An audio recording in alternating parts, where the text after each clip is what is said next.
नमस्कार, ABC channel में आपका स्वागत है। मैं हूं सचिन श्रीवास्तव और आप मेरे साथ देखेंगे आजमगढ़ से जुड़ी खबरें। आइए नजर डाल लेते हैं आज की खास खबरों पर। खबर के प्रायोजक हैं पिंड बलूची एक्सप्रेस रेस्टोरेंट नियर नगरपालिका चौराहा, civil line, Bandha road, Azamgarh.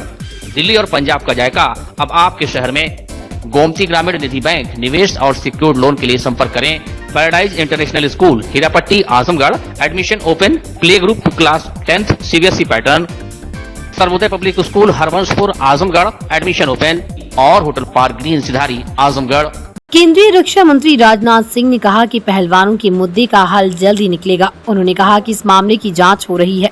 वहीं संसद के नए भवन के शुभारंभ के अवसर पर विपक्षियों के विकास के मुद्दे पर उन्होंने कहा कि ये कोई संसद का सत्र नहीं था, बल्कि एक सार्वजनिक कार्यक्रम था। मैं समझता हूँ कि सभी राजनीतिक पार्टियों को इसमें भाग लेना चाहिए था, क्योंकि ये देश के लिए एक गौरव का विषय था। उन्होंने कहा कि आने वाले 2024 के लोकसभा चुनाव में एक बार फिर से प्रधानमंत्री नरेंद्र मोदी के नेतृत्व में एनडीए की सरकार बनेगी। उन्होंने दावा किया कि सरकार बखूबी अपनी जिम्मेदारियों का निर्वहन कर रही है। उन्होंने कहा कि जिस प्रकार से बेरोजगारों को इस सरकार में नौकरियां मिली, वो अपने आप में एक रिकॉर्ड है। उन्होंने कहा कि पहले बेरोजगारी का आंकड़ा 6.4 या 6.2 था, जो अब घटकर 4.6 रह गया। ये बहुत बड़ी उपलब्धि है। केंद्रीय रक्षा मंत्री बुधवार को आजमगढ़ के अतरौलिया क्षेत्र के बूढ़नपुर के समीप भैरवपुर कला गांव में अपने रिश्ते की समधिन सरस्वती देवी के निधन के बाद उनकी 13वीं कार्यक्रम में शामिल होने के लिए पहुंचे थे। केंद्रीय रक्षा मंत्री के कार्यक्रम को लेकर प्रशासन की तरफ से पूरी तरीके से चौकसी बरती गई। कार्यक्रम के कई घंटा पूर्व से ही आजमगढ़ अयोध्या मार्ग पर कई जगह डायवर्जन लगा दिया गया। इसके अलावा अन्य रोड पर भी आवागमन प्रतिबंधित किया गया था। भारी संख्या में पुलिस फोर्स की तैनाती भी की गई थी। देखिए, कोई संसद का सत्र नहीं था, बल्कि एक सार्वजनिक समारोह था। मैं समझता हूँ सारी राजनीतिक पार्टी के लोगों को इसमें भाग लेना चाहिए था, क्योंकि देश के लिए गौरव का यह विषय था। अच्छा सर, जो खिलाड़ियों के साथ जो हो रहा है, जिस तरीके से विरोध प्रदर्शन हो रहा है, उसमें आपका जानना नहीं, निश्चित रूप से उसका समाधान निकलेगा। खिलाड़ियों को लेके जो सर मामले की जांच चल रही है। सर, जो नई भर्ती थी उसको लेके भी काफी बातें थी, उसे दिल्ली पे देखिए, लगातार हमारे प्रधानमंत्री जी इस समय नियुक्ति पत्रों का आवंटन कर रहे हैं, और मैं दावे के साथ कह सकता हूं कि मोदी जी के कार्यकाल में जितने नवयुवकों को रोजगार मिला है, शायद भारत के इतिहास में इतने कम समय में इतने नवयुवकों को रोजगार कभी हासिल नहीं हुआ है। आंकड़े उठाकर दिए आप देखें तो अनएम्प्लॉयमेंट रेट यानी बेरोजगारी का दर, जो पहले 6 पॉइंट समथिंग हुआ करता था, 6.2 और 6.4, अब घटकर 4.6 तक आ गया है। आंकड़े कभी झूठ गलत नहीं बोलेंगे, आंकड़े जो बोलेंगे वो सही बोलेंगे। बनाया जा रहा है, विपक्ष गठबंधन जो हो रहा है उसको लेके क्या कहेंगे? ये तो विपक्ष को फैसला करना है क्या करना। और हम लोग की जो जिम्मेदारी है सरकार चलाने की, बखूबी अपनी जिम्मेदारी का हम लोग निर्वाह कर रहे हैं। और 24 में पुनः इस देश में मोदी जी के नेतृत्व में भारतीय जनता पार्टी के नेतृत्व वाली एनडीए की सरकार बनेगी। आजमगढ़ के मुबारकपुर थाना क्षेत्र के गुजर पार में शराब पीने के विवाद को लेकर नशे की हालत में 70 वर्षीय बुजुर्ग भाई ने अपने से करीब 20 वर्ष छोटे 50 वर्षीय भाई की लाठी डंडे से पीटकर हत्या कर दी। मौके पर ही छोटे भाई की मौत हो गई। बताया जा रहा है कि मंगलवार रात करीब 9 बजे 70 वर्षीय गिरीश दुबे और उनके छोटे भाई 50 वर्षीय पंचदेव दुबे ने खेत में ही विवाद हो गया, जहां पर लाठी डंडे से आरोप है कि गिरीश दुबे ने पंचदेव की पीट कर हत्या कर दी। उनके भाई इंद्रपाल दुबे, जो कि पोस्टमार्टम हाउस पहुंचे थे, उन्होंने बताया कि वो 5 भाई हैं। उनको घटना की जानकारी सुबह हुई, तब इसकी सूचना पुलिस को दी गई। पुलिस शव को कब्जे में लेकर औपचारिक कार्रवाई कर पोस्टमार्टम के लिए ले आई। उन्होंने बताया कि गिरीश और पंचदेव दुबे की शादी नहीं हुई थी। दोनों शराब पीने के आदी थे, कोई काम नहीं करते थे। अपने हिस्से का खेत बेचकर कई दिन काम चलाए, फिर इधर उधर घूमकर फिर मांग कर खाना खाते। इस मामले में एसपी सिटी शैलेंद्र लाल ने बताया कि शराब पीने को लेकर दोनों भाइयों में विवाद हुआ था, जिसमें आपस में मारपीट के बाद एक भाई की मौत हो गई। घटना को अंजाम देने वाले भाई गिरीश चंद्र दुबे और उसके सहयोगी प्रवेश यादव को पुलिस ने गिरफ्तार कर लिया। घटना ये दारू खाना बनाते थे लोग, और दारू पी के घटना की है। कौन है आपके? हमारे भाई है, हमारे सबसे बड़े भाई से है। क्या नाम है? गिरीश दुबे। गिरीश दुबे। और जिनकी मौत हुई उनका नाम? पंचदेव दुबे। इनकी उम्र कितनी है? 50। जिनकी मौत हुई है। और बड़े वाले भाई जिनकी? वो 70 के ऊपर है। वो मार दिए हैं इनको? मारे। अच्छा, किससे मारे? लाठी से। शराब को लेकर लड़ाई हुई? हाँ, शराब के बारे में। क्या ये शराब पीने को लेकर कि बेचने को लेकर? पीने के लिए। अच्छा, तो ये दोनों लोग पीते थे? हाँ, दोनों लोग पीते थे। तो विवाद क्या था दोनों लोग? विवाद वैसे पीने विवाद किए हैं लोग। संपत्ति का कोई विवाद नहीं था? न संपत्ति इनके पास है न उनके पास है। संपत्ति नहीं है? कुछ नहीं है, दोनों का है। तो क्या करते हैं जो खाते पीते मांगते खाते पर रहते हैं लोग। क्या करते थे ये पंचदेव? घूमते पर कौन काम कोई नहीं। खेती बाड़ी भी नहीं है? नहीं, कुछ नहीं। गरीब है? हमारे हामी खिलाते थे। आप उनके सबसे छोटे भाई हैं? कै भाई हैं आप लोग? 5 भाई हैं। 5 भाई हैं। 5वां नंबर थे। आपका नाम क्या बताएं? इंद्रपाल दुबे। इंद्रपाल। और एक और भाई, उनका नाम? गिरीश दुबे, जयप्रकाश दुबे, रतन दुबे, पंचदेव। अच्छा, उसके बाद आप हैं इंद्रपाल। और किससे बताया? लाठी डंडे से? लाठी से मारे। तुरंत मौत हो गई कि वहाँ अस्पताल में ले आए? अस्पताल हम नहीं गए, उसी से मर गए। वहीं मर गए? हम लोग को घटना हम लोग को सुबह वाली चला। आप वहाँ नहीं रहते? नहीं, हम घर में थे। ये खेते में घरा से ट्यूबेल था। आप ही का ट्यूबवेल? दूसरे ट्यूबवेल? हमारा ट्यूबेल था। वो जब हमारा यादव सर लड़का था, उसका भी ट्यूबेल है, हमारा भी ट्यूबेल है। वो आते को लड़का आया, हमारे भाई साहब बड़े दोनों मिल के मारे। ग्राम गुजरपार, थाना मुबारकपुर में शराब पीने के उपरांत भाइयों के बीच में विवाद हुआ। इसके बाद उनमें मारपीट हुई। इस प्रकरण में पंचदेव दुबे, इनको चोटें आई और किसी समय सुबह इनकी मृत्यु हो गई है। इनके भाई गिरीश चंद दुबे व इनका एक दोस्त परवेज यादव, इसकी गिरफ्तारी कर ली गई है। लॉ एंड ऑर्डर की स्थिति सामान्य है और शीघ्र ही इन लोगों को न्यायालय प्रस्तुत किया जाएगा रिमांड के लिए। आजमगढ़ के समाजवादी पार्टी के कार्यालय पर समाज पार्टी के जिला प्रभारी व वरिष्ठ नेता लालजी वर्मा ने पदाधिकारियों संग बैठक कर आगामी लोकसभा चुनाव को लेकर बूथ स्तर तक कमेटी बनाने को लेकर समीक्षा की। लालजी वर्मा ने मीडिया से बातचीत में कहा कि पार्टी के राष्ट्रीय अध्यक्ष अखिलेश यादव का जल्द ही आजमगढ़ में आगमन होगा। संभवतः 27 जून को वो आजमगढ़ में पार्टी के नए कार्यालय का शिलान्यास करने आएंगे। हाल ही में मऊ, बलिया और बढ़लगंज होकर गए हैं। लालजी वर्मा ने कहा कि आजमगढ़ में 2 लोकसभा सीट है, दोनों लोकसभा सीटें जीतने का काम करेंगे। उन्होंने कहा कि जनपद में जोनल सेक्टर स्तर पर तक की कमेटी का गठन होगा। बूथ स्तर तक की कमेटी 5 जून तक बनी। इसको लेकर राष्ट्रीय अध्यक्ष जी ने निर्देश दिया कि वो कार्य समय से पहले पूरा करा लिया जाएगा। उन्होंने कहा कि बीजेपी की सरकार से लोग परेशान है। बीजेपी नफरत की राजनीति करती है। बीजेपी सरकार से महंगाई, बेरोजगारी, गुंडागर्दी और भ्रष्टाचार के चलते लोग परेशान हैं। उन्होंने कहा कि शासन प्रशासन की जो भी कार्रवाई हो रही है वो सिलेक्टिव हो रही है। जो असली अपराधी हैं उनको नहीं पकड़ा जा रहा, कुछ खास लोगों को निशाना बनाया जा रहा है। समाजवादी पार्टी के राष्ट्रीय अध्यक्ष आदरणीय श्री अखिलेश यादव जी ने 5 जून तक बूथ स्तर के संगठन को बनाने की, बूथ कमेटी के गठन की निर्णय लिया है। उसी सिलसिले में बूथ कमेटी संगठन को तैयार करने का लोकसभा आजमगढ़ और लालगंज का लोगों से, संगठन के लोगों से मिलकर इस काम को पूरा समय से पूरा हो, इसके लिए हमें जिम्मेदारी देने का काम किया।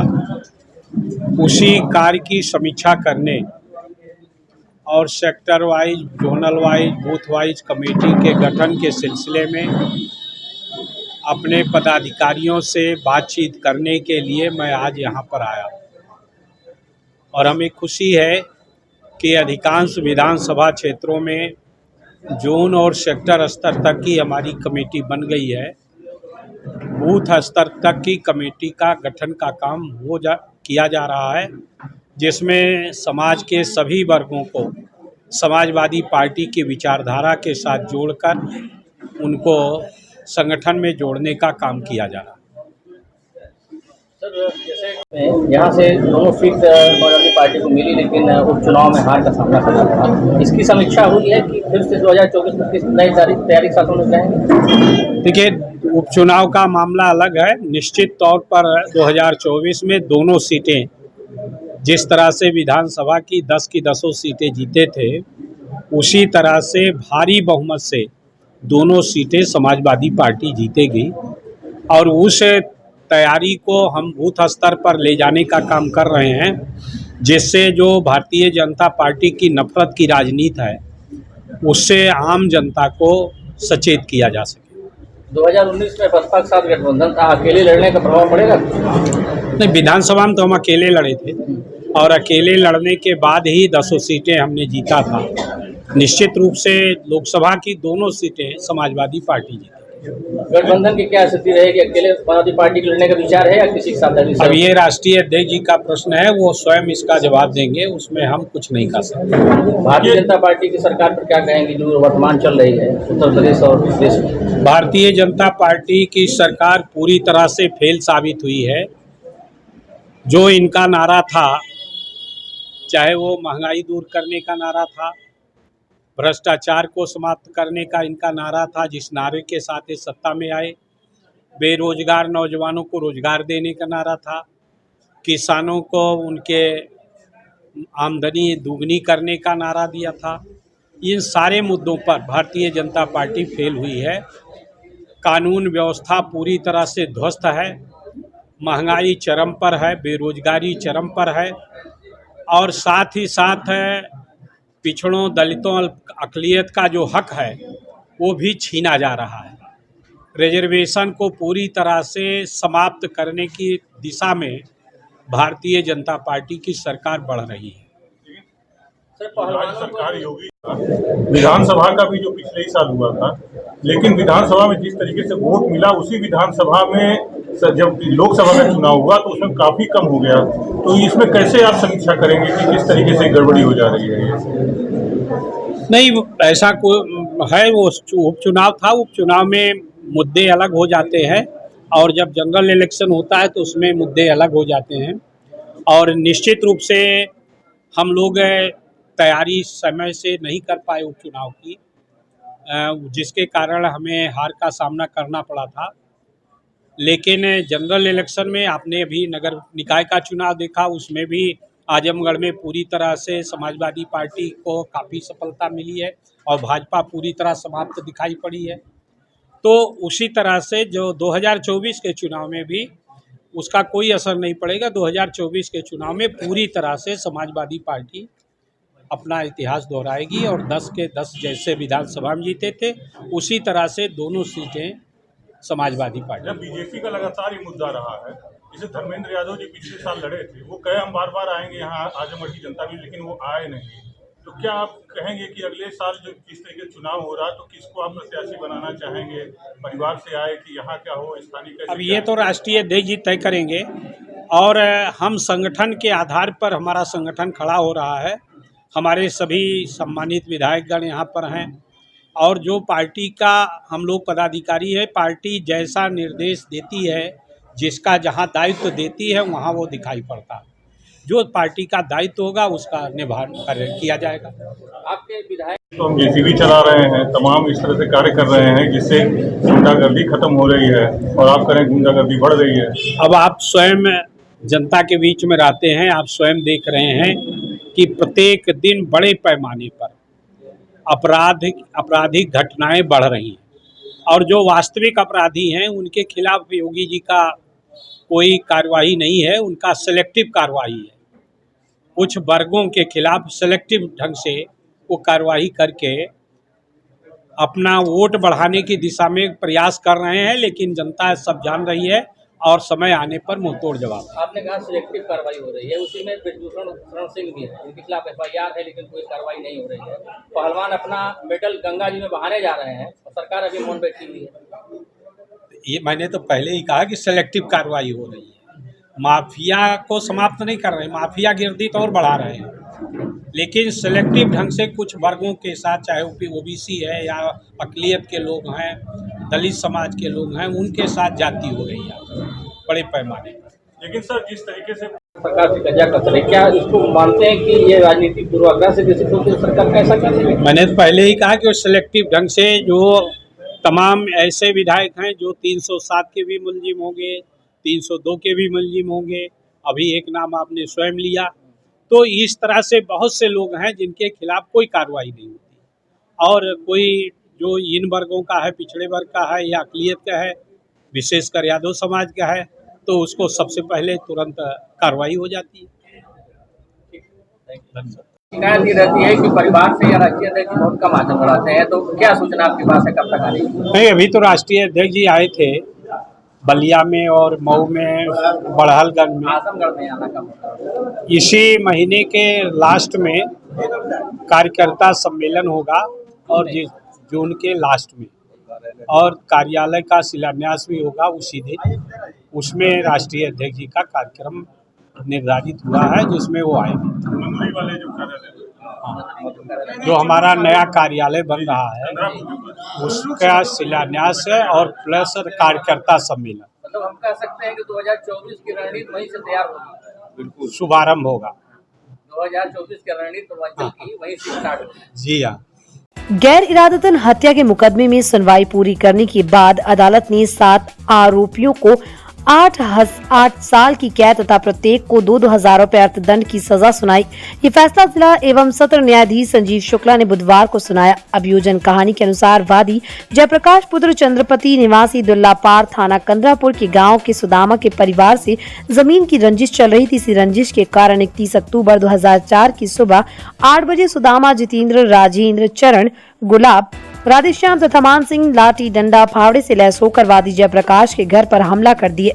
इस हमले में वादी के पिता चंद्रपति को गंभीर चोटें आई, जिसके चलते इलाज के दौरान चंद्रपति की उसी दिन 2 बजे मौत हो गई। पुलिस जांच पूरी करने के बाद सभी 7 आरोपियों के विरुद्ध चार्जशीट न्यायालय में प्रेषित की।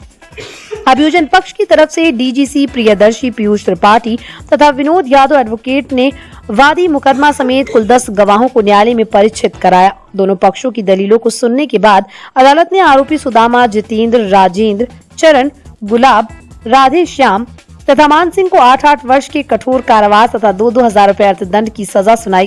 अपर निदेशक चिकित्सा स्वास्थ्य एवं परिवार कल्याण ओपी तिवारी स्वास्थ्य विभाग की मंडलीय समीक्षा बैठक की, जिसमें उन्होंने आयुष्मान भारत, NRHMRCH टीकाकरण आदि लोग लेकर अधिकारियों से जानकारी ली। विभाग की समीक्षा बैठक के दौरान एडी हेल्थ केयर की प्रगति का लेकर पूरी तरह से संतुष्ट नजर आए। स्वास्थ्य विभाग की मंडलीय समीक्षा करने पहुंचे एडी हेल्थ ओपी तिवारी ने मंडल के तीनों जिलों के अधिकारियों से विभाग द्वारा चलाई जा रही योजनाओं के बारे में समीक्षा की। उन्होंने Ayushman Bharat, NRHMRCH, pulse polio, संचारी रोग, जननी सुरक्षा योजना आदि के प्रत्येक बिंदुओं पर समीक्षा की। इस दौरान आयुष्मान कार्ड मरीजों के पंजीकरण को छोड़कर अन्य में प्रगति अच्छी मिलने पर एडी हेल्थ संतुष्ट नजर आए, जबकि 2-3 बिंदुओं पर प्रगति रिपोर्ट सही नहीं मिलने पर जल्द से जल्द प्रगति लाने के निर्देश दिए। आज मंडलीय समीक्षा बैठक आयोजित हुई है, जिसमें हमारे सारे तीनों जनपद के सीएमओ और जितने भी हमारे विंग हैं, हमारे एडिशनल सीएमओ या जितने भी कार्यक्रम है, सबकी समीक्षा हम लोग हर महीने करते हैं। उसी समीक्षा, इस माह की समीक्षा अब आयोजित की गई है आज 31 तारीख को।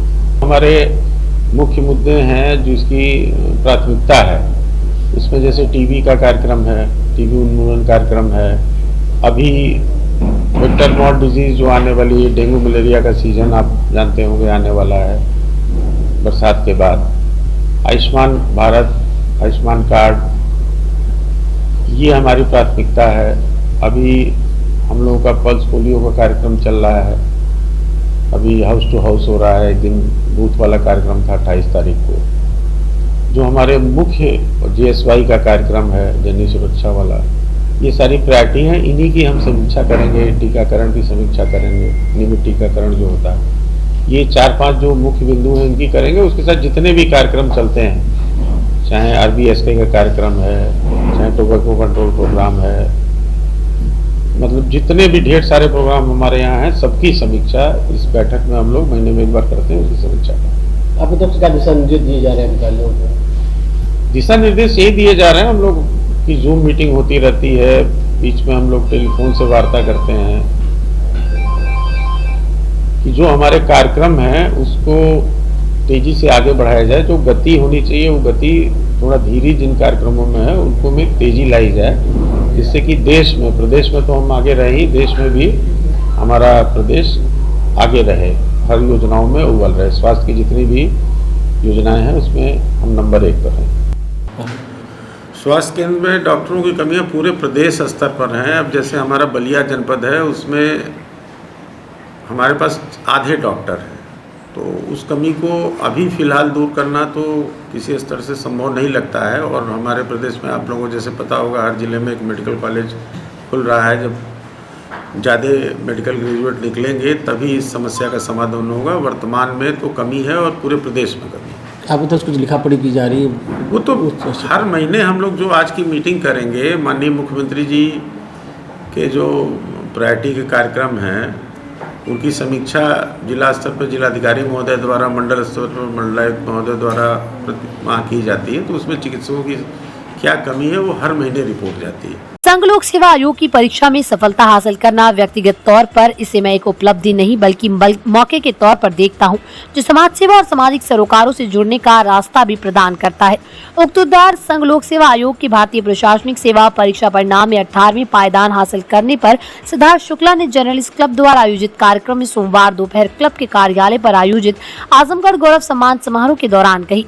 उन्होंने कहा कि सफलता का श्रेय अपने परिवार और शुभचिंतकों को देते हैं। उन्होंने ये भी कहा कि एक सफल अभ्यर्थी के लिए निरंतर निर्माण की प्रक्रिया ही भारतीय प्रशासनिक सेवा जैसी कठिन परीक्षा में सफलता प्राप्त करने में सहायक साबित होती है। जर्नलिस्ट क्लब द्वारा आयोजित आजमगढ़ गौरव सम्मान समारोह में नारी शक्ति संस्थान के सचिव डॉक्टर पूनम तिवारी ने स्मृति चिन्ह और अंगवस्त्रम प्रदान कर सिद्धार्थ शुक्ला को सम्मानित किया। उन्होंने कहा कि उन्होंने अपने जनपद से ऐसी प्रतिभाओं के पुष्पित व पल्लवित होने पर सभी के मन में खुशी का हिलोरे मारना स्वाभाविक है। उधर गांधीगिरी टीम के संयोजक विवेक पांडे ने स्मृति चिन्ह प्रदान कर सिद्धार्थ से अपेक्षा की कि आने वाले दिनों में वो योग्य प्रशासक के साथ साथ संवेदनशील व्यक्ति के तौर पर देश में अपनी पहचान बनाएंगे। जर्नलिस्ट क्लब के अध्यक्ष आशुतोष द्विवेदी ने आगत अतिथियों का स्वागत करने के साथ साथ सिद्धार्थ शुक्ला और उनके पिता को आजमगढ़ गौरव सम्मान प्रदान करते हुए अपेक्षा की कि सिद्धार्थ एक सफल प्रशासनिक अफसर के साथ साथ आम आदमी सपना पूरा करने वाले व्यक्तित्व को आगे बढ़ाएंगे, जहां गरीबी, अमीरी, जात पात के लिए कोई जगह नहीं होगी। उन्होंने साफ किया कि सम्मान माटी के लाल का है, जिसे आने वाले दिनों में बड़े आकाश में इंद्रधनुष की तरह चमकना है। इस अवसर पर जिला कांग्रेस कमेटी के अध्यक्ष प्रवीण कुमार सिंह ने पंडित नेहरू की प्रतिमा भेंट करते हुए सिद्धार्थ शुक्ला से कहा कि हमारा देश का ताना बाना धर्म निरपेक्ष और साझी विरासत का है, जिसे अक्षुण्ण बनाए रखने में अपने प्रशासनिक जीवन काल में सिद्धार्थ सदा कामयाब होंगे और अपने जनपद का नाम रोशन करेंगे। इस मौके पर क्लब के उपाध्यक्ष सचिन श्रीवास्तव और वसीम अकरम सहित डॉक्टर खुर्रम आलम नुमानी ने अपने संबोधन सिद्धार्थ के लिए शुभकामनाएं प्रेषित करते हुए उन्हें एक ईमानदार अफसर बनने का संदेश दिया। कार्यक्रम में वेद प्रकाश सिंह लल्ला, संदीप अस्थाना, विनोद सिंह, शहजादे सिंह, मिंटू, दिनेश कुमार मिश्रा, रत्न प्रकाश त्रिपाठी, देवव्रत श्रीवास्तव, शेषधर पाठक, परविंदर जायसवाल, नीरज मिश्रा, राकेश बिहारी राय, मनीष राय, नाथ शरण कुमार, पंचानन तिवारी, प्रदीप यादव, राजीव कुमार, मानव श्रीवास्तव, संतोष गोलवारा, मदन मोहन पांडे आदि मौजूद रहे। कार्यक्रम का सफल संचालन जर्नलिस्ट क्लब की संयोजक डॉक्टर अरविंद सिंह ने किया। 100% श्रेय अपने परिवार को दूंगा। मेरे पिताजी थे जिन्होंने ये सपना देखा था, जो बचपन से मेरे अंदर एक सपना था कि ये मुझे करना, जो मेरे पिताजी नहीं कर पाए। मेरे बड़े पापा ने, मेरे जीजा, काफ़ी लोग ऐसे रहे जिन्होंने मुझे हमेशा संसाधनों की कभी कमी नहीं होने दी। और सबसे ज़रूरी चीज़ सफलता के लिए सर पर्पस होता है कि मैं किसके लिए कर रहा हूँ। अपने परिवार को देखता था, अपनी माता जी को देखता था, अपनी बड़ी मम्मी को देखता था, तो लगता था कि हाँ, इनके चेहरे पे मैं अगर 10 घंटे और पढ़ के खुशी ला सकता हूँ तो मुझे पढ़ना चाहिए। और अपने क्षेत्र के बारे में सोचता था कि आज मैं जब यहाँ पे आया तो मैंने देखा कुछ बूढ़ी औरतें मुझे देख के रो रही थी। तो सिचुएशन को देखते हैं तो लगता है कि हम थोड़ी और मेहनत करते तो उसमें कोई कमी, कोई गलत बात नहीं है, हमें करनी नहीं चाहिए। आईएएस बनने का सपना आपने किस उम्र में देखा? मैं तो सर जब से मैंने होश संभाला, मुझे तो इतना याद है कि मेरे बड़े पापा बुआ कहते थे लड़का आईएएस बनेगा। तो वो एक तरह से तय तो था वो, लेकिन ग्रेजुएशन में जाने के बाद जब मैंने थोड़ा पहले छोटे मोटे एग्जाम्स की तैयारी करी, फिर लोगों ने बोला कि हाँ उस लेवल का भी एग्ज़ाम आप क्लियर कर सकते हो, आपके अंदर वो है कैपेबिलिटी। तब मैंने इस सपने को पूरी अच्छी तरीके से देखा, अपनी आंखें खोल के। स्कूलिंग वगैरह कहाँ से आपकी हुई? सर मैं सेंट जेवियर स्कूल से पढ़ा। पैदा तो यहाँ त्रोलिया में हुआ था, लेकिन उसके बाद दिल्ली के सेंट जेवियर स्कूल में स्कूलिंग करी मैंने। फिर खालसा कॉलेज दिल्ली यूनिवर्सिटी में मैंने ग्रेजुएशन करी BA हिस्ट्री ऑनर्स में, और फिर LLB के लिए सेंट्रल लॉ कॉलेज में एडमिशन भी ले लिया था। लेकिन इस बीच मेरा असिस्टेंट कमांडेंट में सिलेक्शन हो गया CISF में। तो मैं ट्रेनिंग के लिए अभी इस समय हैदराबाद हूँ, नेशनल इंडस्ट्रियल सिक्योरिटी एकेडमी। तो ये मेरा शैक्षिक सर पहले तो 2 ऑप्शनल होते थे, अब एक ही ऑप्शनल होता है। तो मेरे पिताजी का भी ऑप्शनल हिस्ट्री था, तो किताबें घर में पढ़ी रहती थी, तो उन्हीं किताबों से मेरे को लगा कि हाँ इसमें मनोरंजन है और पढ़ने का ज्ञान भी बहुत ज़्यादा है भी, थोड़ा रोमांच भी है। तो मैंने हिस्ट्री लिया, ग्रेजुएशन भी हिस्ट्री ऑनर से करी और ऑप्शनल भी हिस्ट्री रखा। क्या बच्चों को क्या संदेश देंगे जो लोग तैयारी करते हैं आगे इस तरीके से? सर, बच्चों को यही संदेश दूंगा कि तैयारी करिए, क्योंकि शिक्षा ही एक ऐसा माध्यम है जिससे आप अपने परिवार की और अपने क्षेत्र की पूरी पूरी रूप बदल सकते हैं। लेकिन ओवरवेल्म नहीं हो रहा है किसी भी एग्ज़ाम से कि यही एग्ज़ाम मेरे लिए सब कुछ है, ये नहीं निकलेगा तो मेरा कुछ नहीं होगा, या एग्ज़ाम ही सब कुछ है। आप शिक्षा के अलावा हॉबीज़ भी इनकलकेट करिए, मेडिटेशन, म्यूज़िक, सिंगिंग, डांसिंग, उसको भी करिए। लेकिन अगर आप शिक्षा की तरफ मुड़ते हैं तो उसमें पूरे दिल से लगिए, जितनी मेहनत आप कर सकते हो उतनी मेहनत करिए, क्योंकि जिस दिन आपके सपने पूरे होंगे तो बिल्कुल भी ऐसा नहीं लगेगा कि मैंने कोई गलती करी थी मेहनत करके। आईएएस प्रतिभागी के लिए क्या क्या होना चाहिए, क्या कितने घंटे पढ़ाई करनी चाहिए, क्या किस तरह से तैयारी करनी चाहिए? सर, आईएएस प्रतिभागी के लिए कितने घंटे पढ़ने से सबसे ज़्यादा ज़रूरी है कि डेली वो उतने ही घंटे पढ़े जितने घंटे वो सोचता है। अगर आप 6 घंटे भी पढ़ना चाहते हैं, आपकी एफिशिएंसी 6 घंटे में बहुत अच्छी रहती है, तो आप एक हफ्ते में हर दिन 6 घंटे पढ़िए। आप 12 घंटे का भी प्लान मत बनाइए कि आपकी शरीर थक जाए और ऑटोमेटिक रिलैक्स मोड में चले जाए, आप टीवी देखते रहें और आपका उठने का मन ही ना करे। लेकिन आप कम भी मत पढ़िए, एक नॉर्मल बैलेंस बनाइए, 8 से 10 घंटा डेली पढ़ाई करिए, रिलैक्स भी करिए, अच्छे से सोइए भी, और कोई हॉबी भी आप परस्यू करें साथ में, तो आपके लिए और अच्छा रहेगा, आपका दिमाग थोड़ा लाइट रहेगा। जिले के विकास के लिए, क्षेत्र के विकास के लिए कोई सपना होगा आईएएस बनने के बाद आपका? सर, यही सपना है कि आजमगढ़ से जो युवा आगे के समय में यहाँ से निकलें, वो एक ग्लोबल इकोनॉमी में पार्टिसिपेट करेंगे, जिसमें यूएस के लोग, यूके के लोग, बड़े बड़े शहरों से आए लोगों के साथ उन्हें पार्टिसिपेट करना होगा। तो यही है कि शिक्षा और स्वास्थ्य का ऐसा ढांचा उन्हें मिले यहाँ कि आजमगढ़ से निकलने के बाद वो कहीं जाएं तो उन्हें ये थोड़ा सा भी ना लगे कि इस कंपटीशन में मैं थोड़ा सा भी पीछे हूँ। उन्हें लगे कि ये बराबर की लड़ाई और इसमें मैं जीतने के मेरे चांस पूरे हैं 100%। सबसे बड़ी प्रशासनिक सेवा में अधिकारी आप बनने जा रहे हैं, तो क्या रहेगा आपका उद्देश्य, क्या रहेगा? यही उद्देश्य है सर कि शिक्षा और स्वास्थ्य में एक और अच्छे से काम करने की ज़रूरत है। पंचायती राज व्यवस्था को और अगर हम सुचारू कर सकें कि जो लोग आज तक इस प्रणाली के अपने आप को पार्टिसिपेंट नहीं समझ रहे हैं, जो अभी भी बाहर से देखते हैं चीज़ों को, जो अभी भी सोचते हैं कि डीएम हमसे बहुत दूर किसी जिला मुख्यालय पे बैठने वाला व्यक्ति है, उसको भी लगे कि हम भी पार्टिसिपेट कर रहे हैं देश को आगे बढ़ाने में, और जो सरकारी तंत्र है वो हमारे लिए ही है और हम ही उसे चला रहे हैं। अच्छा, अमूमन देखा जाए कि जो बच्चे तैयारी करने जाते हैं, चाहे दिल्ली जाएँ, बीसीएस ऐसे करें, तो वो एक फार्म में कहीं भटक जाते हैं, तमाम भटकते रहते हैं, इसके लिए आप क्या करेंगे? यही है सर कि शिक्षा के कई जगह केंद्र बन गए हैं, वहाँ पे ऐसा इन्वायरमेंट मिलता है कि वो ज़रूर आपको आगे पुश करता है, लेकिन इससे इनइक्वालिटी भी बहुत बढ़ती है। जो बच्चा गांव में रह के तैयारी कर रहा है वो शहरों में कोचिंग करने नहीं जा पाता। तो इसके बारे में कुछ विचार थे मेरे, जो मैंने साझा भी किए कई जगह, कि इग्नू जैसे विश्वविद्यालयों को एक स्टैंडर्ड कोर्स बनाना चाहिए जिससे कोचिंग की ज़रूरत सबको ना पड़े। आज के दिन में तो मोबाइल ने एक क्रांति करी है, और अभ्युदय जैसी योजनाएं और बने ताकि गरीब से गरीब बच्चा भी अगर कोचिंग की आवश्यकता है उसे तो ले सकता हो। और हमें एक ऐसा ढांचा बनाना शिक्षा में कि कोचिंग की आवश्यकता धीरे धीरे कम हो। खुशी का मतलब हमारे लिए बहुत खुशी का मौका है, और ये पूरे आजमगढ़ के लिए हमारे सारे लोगों ने, हमारे भैया ने और हमारे पूरे परिवार ने, अंशु भैया और तमाम हमारे दोस्तों ने, सबने ये देखा था कि श्रीकांत कुछ कर सकते हैं। तो वो सपना मैं उस दिशा में प्रयास जरूर किया, पूरा नहीं हुआ। वो सिद्धार्थ ने पूरा किया तो ऐसा लगता है कि जैसे औरों के सपने पूरे हो गए, और उनकी खुशियों को देखकर ऐसा लगता है कि हाँ कुछ अच्छा काम हो गया, वो बेहतर काम हो गया। सिद्धार्थ को क्या सलाह देंगे? एक उच्च प्रशासनिक अधिकारी बनने जा रहे हैं, तो क्या रहेगी सलाह? मेरी बातचीत सिद्धार्थ से होती रहती है, तो सलाह मैं देता रहता हूँ। मेरा अपना एक फंडा है कि साहब आप एक ट्रांसपेरेंट गवर्नेंस दीजिए, पंचायती राज और गरीब तबके के लोगों के विकास के लिए, इंफ्रास्ट्रक्चर, एजुकेशन और हेल्थ के विकास के लिए सेंट्रिक काम कीजिए। आप एक मिसाल बनिए आने वाले दिनों में कि मतलब भारत को बहुत खूबसूरत, अगर आईएएस अधिकारी चाहे अगर एक खूबसूरत ढंग से सजाना, तो भारत को बहुत खूबसूरत बनाया जा सकता है, और हर आदमी को वो सहूलियत मिल सकती है जो वो डिजर्व करता है। तो मैं यही चाहूँगा कि गांव में बड़ा सुधार हो, और ग्रामीण लोगों को बहुत सारी सुविधाएं जो नहीं मिलती हैं, सिद्धार्थ जहां रहें वहां सारे लोगों को सब कुछ मिले जो उनको चाहिए, और ख़ास तौर से इनका एम्फेसिस पंचायती राज, एजुकेशन और हेल्थ सिस्टम पर। आज जर्नलिस्ट क्लब ने आजमगढ़ गौरव सम्मान समारोह का आयोजन किया था, और हमारे ही जनपद के और ख़ास तौर से हमारे एक प्रकार से छोटे भाई के बेटे सिद्धार्थ शुक्ला ने, उन्होंने संघ लोक सेवा आयोग की परीक्षा क्रैक करते हुए 18वीं पायदान पूरे देश में हासिल किया है। और ये निश्चित रूप से आजमगढ़ शहर के लिए और ख़ास तौर से हमारे पारिवारिक मित्रों और शुभचिंतकों के लिए निश्चित रूप से एक सकारात्मक और शुभ संदेश है और जिससे हम लोग को हर्ष भी है। और जर्नलिस्ट क्लब ने सभी सामाजिक सरोकार से जुड़े संगठनों को इसमें आमंत्रित किया था। सभी ने आमंत्रण को स्वीकार किया, आए, और मैं कह सकता हूं कि अपने परिवार के बेटे और अपने माटी के लाल सिद्धार्थ शुक्ला के लिए सभी ने खूब दिल से आशीर्वाद दिया, खूब मोहब्बत दी, खूब प्यार लुटाया। और सिद्धार्थ के लिए संदेश यही था कुल मिलाकर के अपने जनपद का और अपने परिवार का कि वो एक सफल प्रशासनिक अधिकारी के साथ साथ एक ऐसे व्यक्तित्व के स्वामी बने जो आने वाले दिनों में देश के लिए एक मील का पत्थर साबित हो।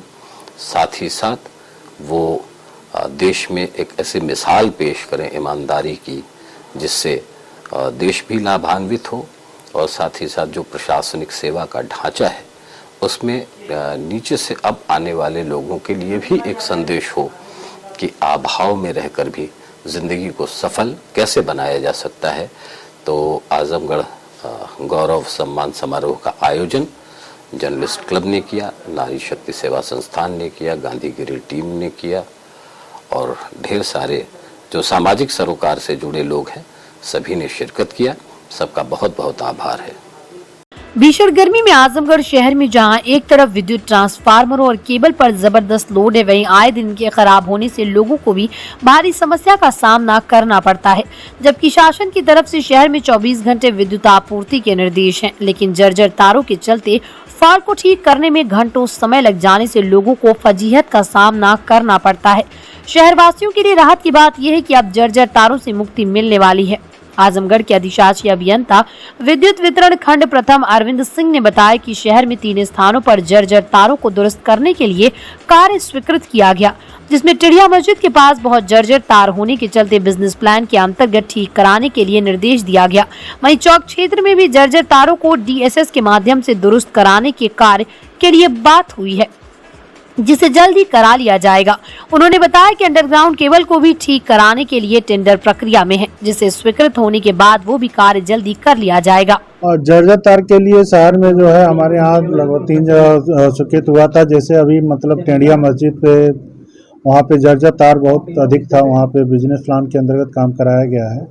और इसके अतिरिक्त भी जो चौक एरिया है वहाँ पे भी मतलब बात हुआ है DSS के अंतर्गत जो है जो भी जर्जर तार हैं उसको काम कराने के लिए, और इसमें शीघ्र ही काम करा लिया जाएगा। अंडरग्राउंड केबल से जो है जिसके बॉक्स खुले हुए आज भी पशुओं और आम पब्लिक को समस्या अंडरग्राउंड के लिए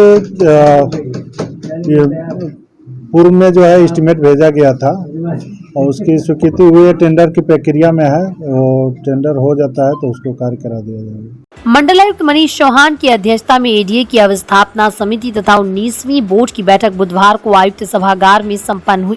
उन्होंने बैठक को संबोधित करते हुए कहा कि विकास प्राधिकरण के अंतर्गत कुछ सड़कें आवश्यकता के अनुसार ऊंची बनी हैं।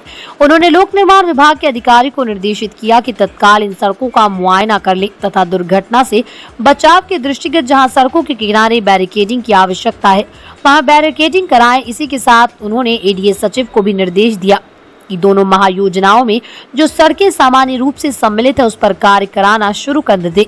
मंडलायुक्त श्री चौहान ने कहा कि प्राधिकरण से निर्गत होने वाली नोटिस के लिए इलेक्ट्रॉनिक सिस्टम अथवा मास्टर रजिस्टर बनाया जाए ताकि नोटिस का अंतिम रूप से कोई निष्कर्ष निकल सके। अवस्थापना समिति की पूर्व बैठक के लिए निर्णय के क्रम में शहर के व्यस्ततम चौराहों पर ट्रैफिक सिग्नल लगाए जाने के संबंध में मंडलायुक्त ने निर्देश दिया कि जिन 7 चौराहों पर ट्रैफिक सिग्नल लाइट लगाई जानी है उस पर कार्रवाई में तेजी लाई जाए। बिलैसा रेल ओवरब्रिज के बाद से कमिश्नर कैंप ऑफिस तक माइल्ड स्टील ग्रिल के साथ वृक्षारोपण के संबंध में उन्होंने ग्रिल की प्रस्तावित ऊंचाई को कम करते हुए मीटर रखने का निर्देश दिया।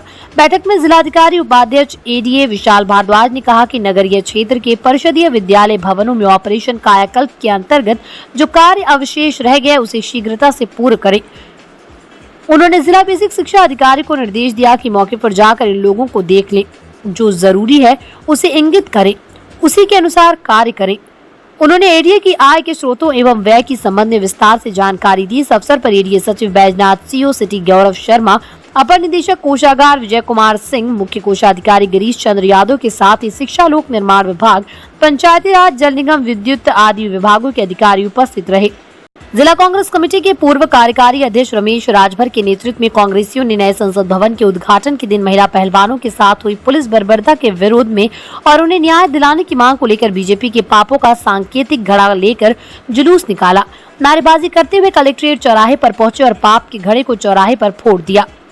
तत्पश्चात कलेक्ट्रेट पहुंचकर महामहिम राष्ट्रपति महोदय को संबोधित 3 सूत्रीय मांग पत्र जिलाधिकारी आजमगढ़ के माध्यम से प्रेषित किया और मांग की कि आरोपी ब्रजभूषण शरण सिंह को तत्काल गिरफ्तार किया जाए और आंदोलनरत पहलवानों पर दर्ज सभी मुकदमे वापस लिए जाएं तथा पहलवानों के साथ बर्बरता करने वाली दोषी अधिकारियों कर्मचारियों के विरुद्ध जांच कर आवश्यक कार्रवाई की जाए। रमेश राजभर ने कहा कि बीजेपी का बेटी बचाओ बेटी पढ़ाओ नारा पूरी तरह खोखला है। मेडल लाकर देश का मान बढ़ाने वाले महिला पहलवान बेटियों महीनों से शांतिपूर्ण ढंग से आंदोलन कर रही थी, लेकिन सत्ता के नशे में चूर बीजेपी सरकार की शय पर जिस तरह से दिल्ली पुलिस ने बेटियों के साथ बर्बरता की उससे मानवता शर्मसार हुई है। यदि सरकार शीघ्र आरोपी ब्रजभूषण शरण सिंह को तत्काल गिरफ्तार नहीं कराती और मेडलिस्ट पहलवान बेटियों को न्याय नहीं दिलाती तो कांग्रेस पार्टी बड़े आंदोलन के लिए बाध्य होगी। कांग्रेस प्रवक्ता ओंकार पांडे ने कहा कि अपनी कड़ी मेहनत और लगन से मेडल लाकर विश्व में तिरंगे का मान बढ़ाने वाली महिला पहलवानों के साथ जिस तरह से बीजेपी सरकार के इशारे पर पुलिस ने बर्बरता की, महिला पहलवानों के चित्कार सुनकर रूह कांप उठी। हताश निराश महिला पहलवान अपने सभी मेडल गंगा में विसर्जित करने जब हरिद्वार पहुंची, पूरा देश भावुक हो गया, लेकिन तानाशाह सरकार को कोई फर्क नहीं पड़ा। एक तरफ आरोपी को बचाने में पूरी अहंकार बीजेपी सरकार लगी है, तो वहीं दूसरी तरफ महिला पहलवानों के खिलाफ गंभीर धाराओं में मुकदमे दर्ज किए जा रहे हैं। अब बीजेपी के पापों का घड़ा भर चुका है। देश की जनता तानाशाह सरकार को सत्ता से बेदखल करने के लिए पूरी तरह तैयार है। धरना प्रदर्शन में पूर्णमासी प्रजापति, मुन्नू यादव, अजीत राय, देवमुनि, राजभर, मोहम्मद आमिर, शीला भारती, सीमा भारती, किरण कुमारी, अब्दुल हफीज खान, जितेंद्र कुमार, मनोज कुमार यादव, शंभू शास्त्री आदि लोग उपस्थित रहे। दिया गया है ये भाजपा सरकार जब सरकार में आई, सरकार में आने से पहले इनका एक ही मुद्दा था कि बेटी बचाओ बेटी पढ़ाओ और बेटियों की रक्षा करो। ये यही मुद्दा लेके सरकार में आए, लेकिन आज सरकार में आने के बाद ये जो है एकदम इनकी आंखों पे पट्टी पड़ी हुई है, इनको दिख नहीं रहा। यही देश की बेटियां जब देश का गौरव बढ़ाती हैं, जीतती हैं, तो ये क्या करते हैं, उनका जो मेडल होता है, मेडल लेने ये जाते हैं तो कहते हैं ये बेटियाँ देश की बेटियाँ हैं।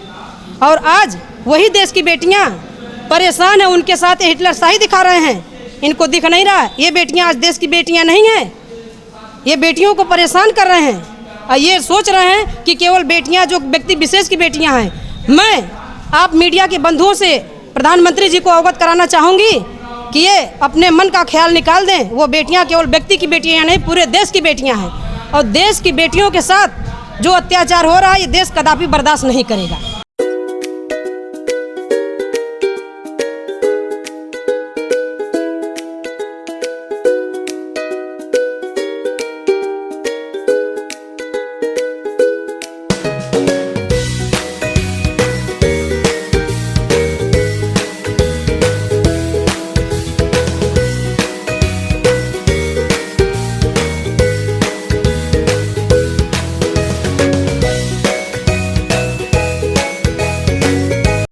Sarvodaya Public school near RTO office, Harbanshpur, Azamgarh, affiliated to CBSE.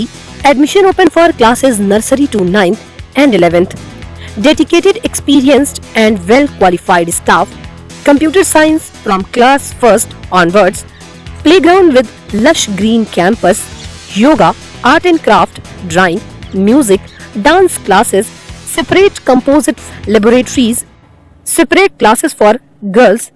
Well-stocked library, hostel facility available, free health checkup in Sarvodaya Hospital. Paradise International School, Hirapatti, Azamgarh, admission open, playgroup to class 10. CBSE pattern English medium school, in-house developed digital learning platform. True digital smart school, well-qualified teaching staff, well-designed composite science lab, fully equipped computer lab, fully furnished library, edge per CBSE standards. Outdoor and indoor play facility for overall development. Our branch Kids Paradise Fun of Learning Playgroup section of Paradise International School 200+ design activity kits and play zone for Kids Paradise Playgroup section. देश का नामचीन restaurant पिंड Balochi express अब आपके शहर में near नगर पालिका चौराहा, civil line, Bandha road, Azamgarh. 11 राज्य के 18 शहरों में 62 रेस्टोरेंट्स धूम मचाने के बाद 63वां रेस्टोरेंट आजमगढ़ में। पिंड बलूची एक्सप्रेस रेस्टोरेंट में आपको मिलेगा नॉर्थ इंडियन वेज और नॉन वेज की लजीज और जायकेदार डिशेस। रेस्टोरेंट में उत्तर भारत खासकर दिल्ली व पंजाबी स्टाइल के वेज नॉन वेज रेसिपी की विशेष सौगात। लजीज व्यंजनों के शौकीन आजमगढ़ वासियों को मिलेगा दाल मखनी, दही कबाब, ढाबा मटन चिकन अजवाइन का अनोखा स्वाद। आपके रेस्टोरेंट का नया पता पिंड बलूची एक्सप्रेस, नियर नगर पालिका चौराहा, civil line Bandha road, Azamgarh. Hotel Park Green hydel चौराहा, सिधारी, आजमगढ़। स्वच्छ और आरामदायक AC and non AC rooms, 24 hour room service, north Indian, south Indian, Chinese, Italian, veg and non veg लजीज और जायकेदार व्यंजन उचित रेट पर उपलब्ध। शादी विवाह, engagement, marriage anniversary, birthday party के लिए लार्ज बैंक्वेट हॉल, मीटिंग और सेमिनार के लिए कॉन्फ्रेंस हॉल। आपकी खुशियों में लगाए 4 चांद। होटल पार्क ग्रीन हाइडल चौराहा, सिधारी, आजमगढ़।